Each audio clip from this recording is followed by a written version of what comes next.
Double engine సర్కార్ అనేది కేవలం ఒక పదం మాత్రమే కాదని శక్తివంతమైన నాయకత్వం అని డిప్యూటీ సీఎం పవన్ కళ్యాణ్ అన్నారు. పవన్ ఎంత ఎక్కువ ఉంటే ఇంజన్ అంత ముందుంటూ వెళ్తుంది. కేంద్రంలో కూడా శక్తివంతమైన ప్రభుత్వం ఉంటే డబుల్ ఇంజన్ సర్కార్ ద్వారా ప్రాజెక్టులు త్వరగా పూర్తవుతాయని అన్నారు. ఇక్కడికి విచ్చేసిన మీడియా ప్రతినిధులకి, ఎలక్ట్రానిక్ ప్రింట్ మీడియా ప్రతినిధులకి మీ అందరికీ ప్రత్యేకమైన నమస్కారం. రాజమండ్రి అనగానే గుర్తుకొచ్చేది గోదావరి తీరం. ఎప్పుడు కూడా ఒక తీరం వెంబడి ఎప్పుడు నాగరికత ఉన్న చోట భాష అన్నీ ఎదుగుతాయి. అలాంటి పరిస్థితుల్లో ఈ నేల ఎలాంటిదంటే మనకి ఆంధ్రుల అన్నపూర్ణగా పేరుగాంచిన డొక్కా సీతమ్మ గారికి జన్మనిచ్చిన నేల ఇది. కవి మహాభారతాన్ని మనకి తెలుగులో అందించిన మన ఆదికవి నన్నయ్య గారికి జన్మనిచ్చిన నేల. అలాగే ఎంతోమంది కళాకారులకి, సామాజికవేత్తలకి జన్మనిచ్చింది. మనకిష్టమైన బాపు రమణంలో ఒకరైన ముళ్ళపూడి వెంకటరమణ గారికి అందించిన ఈ గోదావరి నేల. ఇది చాలా సంవత్సరాల నుంచి, చాలా దశాబ్దాల నుంచి ఉన్న కోరిక. ఈ మన హ్యావ్లాక్ బ్రిడ్జ్ ఒక చాలా పురాతనమైంది. దీనిని వాడకుండా వదిలేసాం. దీన్ని ఎలా చేయాలి అనేది చాలామంది ప్రజల ఆకాంక్ష, గోదావరి జిల్లా ప్రజల ఆకాంక్ష. మనం అడిగిన వెంటనే దీన్ని ఒక టూరిజం కింద ఒక మంచి ప్రాజెక్ట్ చేయాలంటే ఈ రోజున ఇది ఒక్క ప్రాజెక్టే కాదు, దాదాపు 430 కోట్ల రూపాయలు పెట్టి 7 ప్రాజెక్టులను ఈ రోజున ఆంధ్రప్రదేశ్ మొత్తం మీద పనులు ప్రారంభిస్తున్నాం. ఈ రోజున దాటి మీద కొన్ని ఏమో ఇవి ప్రణాళికలు సిద్ధం కావడం, కొన్ని ఏమో పనులు పూర్తి అవ్వడం, ఇలా చేస్తూ ఉన్నాం. దాంట్లో ముఖ్యమైనది ఈరోజు మనకి అఖండ గోదావరి ప్రాజెక్ట్. ఈ అఖండ గోదావరి ప్రాజెక్టులో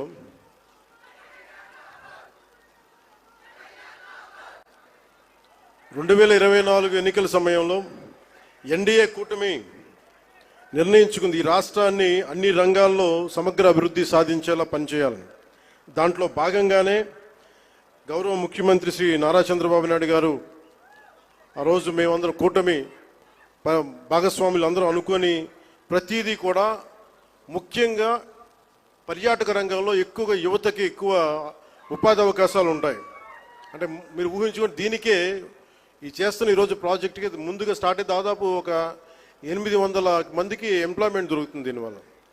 ఇవన్నీ కాకుండా దాదాపు 4 లక్షల మంది, పూర్తయితే 4 లక్షల మంది కనీసం సంవత్సరానికి పర్యాటకుల మినిమం అని, అంతకుమించి పైకి వెళ్ళే అవకాశాలు చాలా ఎక్కువ ఉన్నాయి.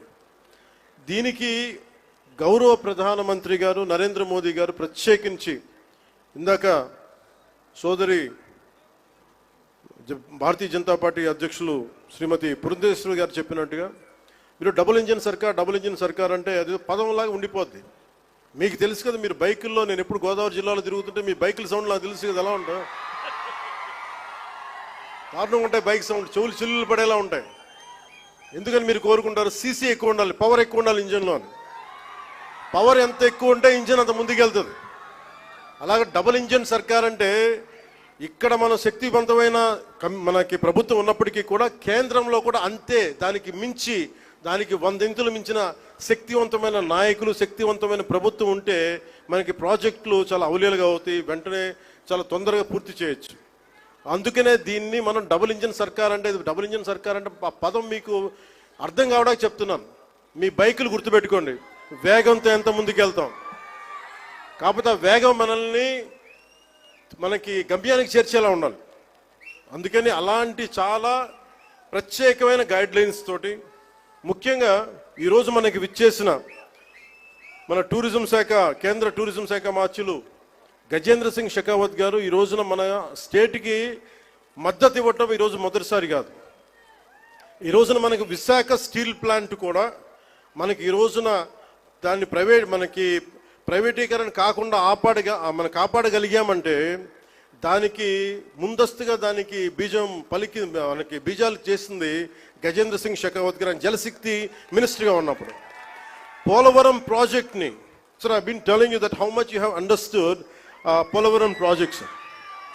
అంటే పోలవరం ప్రాజెక్ట్ ఆయన మనకున్న, అంటే నిజంగా చెప్పాలంటే నాకు కూడా అంత డీటెయిల్డ్గా నేను అర్థం చేసుకోలేనేమో, కానీ ఆయన being a public servant, former public servant, ఆయన అర్థం చేసుకొని పోలవరం ప్రాజెక్ట్ని వెంటనే దాన్ని దాన్ని వర్క్ చేసి పెడితే, దానికి కావాల్సిన వర్క్ చేసి పెడితే ఈ రోజున ప్రైవేటీకరణ ఆకుండా ఉందంటే దానికి ఆయన వేసిన నాంది అంత బలమైంది. ఎప్పుడు Gajendra Singh Shekhawat ji always wants our Andhra Pradesh to be very progressive, to have a greater development, and he would like all the support which is needed, and he would extend that. This is not the first time, this is not going to be the last time. As long our NDA government continues, the growth will happen in a fast-paced manner.